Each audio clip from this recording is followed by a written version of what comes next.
তো নমস্কাৰ বন্ধুসকল, আজি আৰু এটা নতুন প্ৰব্লেমৰ সলিউশন লৈ, যোনটো প্ৰব্লেম বহুতে সাধাৰণ কিন্তু আপুনি সেই অপশনটো বিচাৰি পোৱা নাই। প্ৰব্লেমটো হ'ল আপোনাৰ মোবাইলত জিমেইল একাউণ্ট বহুকেইখন লগইন হৈ আছে নেকি। ধৰি লওক মোৰ এইটো আপুনি স্ক্ৰীনত দেখিছে, মোৰ ইয়াতে বহুতকেইখন জিমেইল একাউণ্ট লগইন হৈছে, কিন্তু মই এতিয়া যদি তলৰ যিবিলাক একাউণ্ট মোৰ এতিয়া দৰকাৰ নহয়, জিমেইল আইডি মই মোবাইলৰ পৰা ৰিমুভ কৰিব বিচাৰোঁ, যদি আপুনি ৰিমুভ কৰিব বিচাৰি আছে আপুনিও আৰু ৰিমুভ কৰিব পৰা নাই, তেতিয়াহ'লে আপোনালোকে ভিডিঅ'টো শেষলৈ চাই থাকিব। আজি মই কেনেদৰে আপুনি মোবাইলৰ পৰা জিমেইল একাউণ্টখন আপুনি ৰিমুভ কৰিব।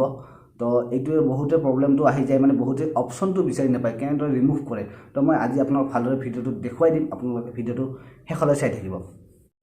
তো আপোনালোকক মই ভালদৰে দেখুৱাই দিছোঁ, আপোনালোকে ভালদৰে চাব। প্ৰথমে চাওক, প্ৰথমে মোৰ মোবাইলৰ স্ক্ৰীনখন আপোনালোকে দেখি আছে। তো ইয়াতে আপুনি জিমেইললৈ যাব, জিমেইললৈ যোৱাৰ পিছত আপুনি দেখিছে ইয়াতে মোৰ আইডিটো ইয়াতে লগইন হৈছে। এতিয়া আপুনি যোনটো দেখিছে মোৰ জিমেইল আইডি, তো তাৰ লগতে মোৰ এইবোৰ ইমেইল আইডি লগইন হৈ আছে, মানে মই লগইন কৰিছিলোঁ কেতিয়াবা বা মোৰ মোবাইলত কেতিয়াবা লগইন কৰিছিলোঁ। এতিয়া মই এই আইডিবোৰ ৰিমুভ কৰিব লাগে মোৰ মোবাইলৰ পৰা, কিন্তু মই ৰিমুভ কৰিব পৰা নাই। তো আপুনি কেনেদৰে ৰিমুভ কৰিব, তো মই এটা এক্সাম্পল লৈ আপোনাক দেখুৱাই দিছোঁ। ধৰি লওক ছফিউল ইছলাম, মই এইটো ক্লিক কৰিলোঁ। তো এতিয়া ওপৰত যোনটো লাল ডটটো দেখিছে তাত ক্লিক কৰিব, আৰু আপুনি অলপ তলত গৈ দেখিব manage account on this device.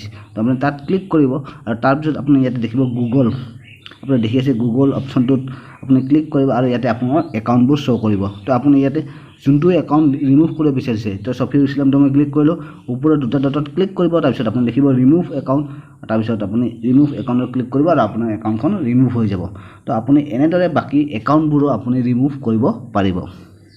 তো বন্ধুসকল, আপোনালোকে নিশ্চয় বুজি পালে কেনেদৰে ৰিমুভ কৰিব। আৰু যদি আপুনি কিবা নতুন বস্তু আৰু জানিব বিচাৰিছে বা নতুন কিবা প্ৰব্লেম পাইছে টেকনিকেল ৰিলেটেড, আপোনালোকে প্লিজ মোৰ কমেণ্ট বক্সত কমেণ্ট কৰিব পাৰে, মই নিশ্চয় সলিউশ্যন দিবলৈ চেষ্টা কৰিম।